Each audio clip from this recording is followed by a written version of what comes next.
So I know we're always hearing people talk about doing the inner work, how you have to do the inner work. It all starts within, healing, right? Learning and growing and all that. But you might ask yourself, like, what do you actually do, or how do you actually start? And the truth is, not everyone can afford therapy.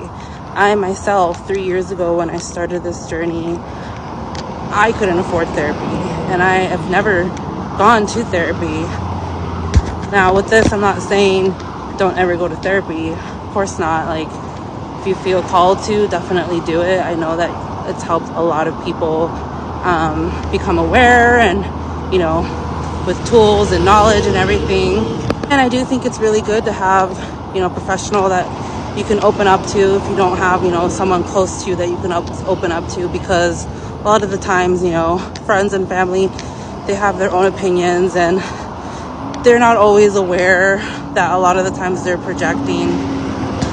So anyways, that's a whole nother story. In my personal experience, what I started doing was I started to listen to podcasts of professionals speaking on the matter of like trauma and how our brains work, right? How our minds work. Before I ever started reading personal development books or self-help books, I actually started by listening to audiobook versions. And that's because I honestly never used to like to read.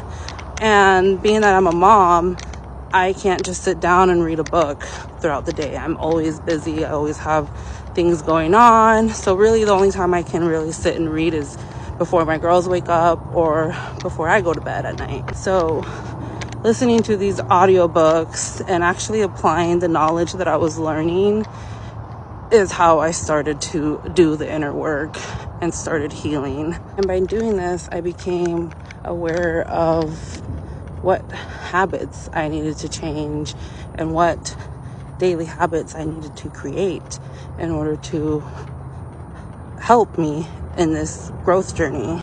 Before I knew it, my ways of thinking had changed, and I was doing things that were out of my comfort zone in order to build confidence in myself. Let's remind ourselves that everyone's journey looks different. Just because I did all these things doesn't mean you have to do all these things in order for it to work for you and be right for you. You just truly have to find what works for you, and more than anything, practice being conscious of your thoughts, conscious of your habits, being aware of your own toxic traits, because we all have them. And it will be a roller coaster of emotions. There will be days or times where you'll remember about something in the past and you'll feel sad for the old you, the unaware you that allowed certain people into your life or situations to hurt you. But ultimately, it's all part of the process, and it's okay to revisit those situations or feelings and allow yourself to feel it and process through. However, it's important to remind ourselves that the past is the past, and it's important we don't stay stuck there feeling sad and sorry for ourselves, because then we're falling right back into victim mentality. We must be thankful for our awareness that we have now, and that we continue to heal and grow and move forward.